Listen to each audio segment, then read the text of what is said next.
সুপ্রিয় দর্শকবৃন্দ, আসসালামু আলাইকুম। আমি আপনাদেরকে দেখাচ্ছিলাম চকরি উপজেলার বদরখালী ইউনিয়নের কুতুবনগর অর্থাৎ ২ নং ওয়ার্ডের। এটা হচ্ছে মহিলা ভোটারদের চিত্র। আপনারা শুনে আনন্দিত হবেন। সকাল থেকে যে ভোট অনুষ্ঠিত হচ্ছে এই পর্যন্ত আমরা কোথাও অপ্রীতিকর ঘটনার খবর পাইনি। মিডিয়া আমরা সব জায়গায় গেছি।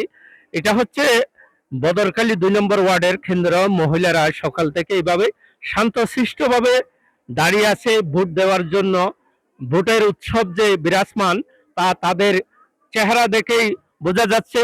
এরা অনেকবার ভোট দিতে এসেছে, সবসময় ঠেলাঠেলি হাঙ্গামা দাঙ্গা এগুলার সম্মুখীন হয়েছিল। আজকে তারা কোনো ধরনের ঝামেলা ছাড়াই লাইনে দাঁড়িয়ে সুন্দরভাবে ভোট দিতে পারতেছে। আমি একটু এক বোনের সাথে কথা বলবো। কেমন আছেন আপনারা? ভালো আছেন? কেমন দেখতেছেন ভোট? ভালো লাগতেছে? এই পরিবেশ ভালো? সরকার ভালো ব্যবস্থা করছে? আপনার কষ্ট পাচ্ছেন নাকি আনন্দিত? কষ্ট পাচ্ছেন নাকি আনন্দিত হচ্ছেন? হ্যাঁ, ধন্যবাদ।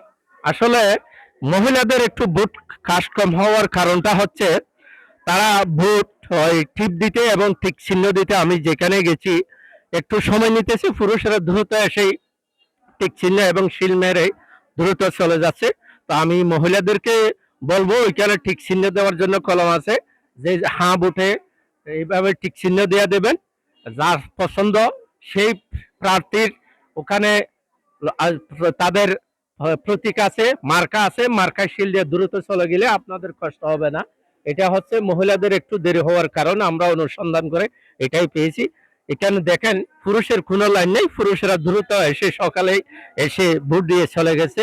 আর তাছাড়া পুরুষেরা এখন মনে করেন কাজে কর্মে চলে গেছে। মহিলারা সকাল থেকে রান্না বান্নায় তাদের ছেলে মেয়েদেরকে লাইন করে এখানে ভোট দিতে আসছে, তারা একটু দেরিতে আসছে এমন আমরা তথ্য পেয়েছি। ধন্যবাদ।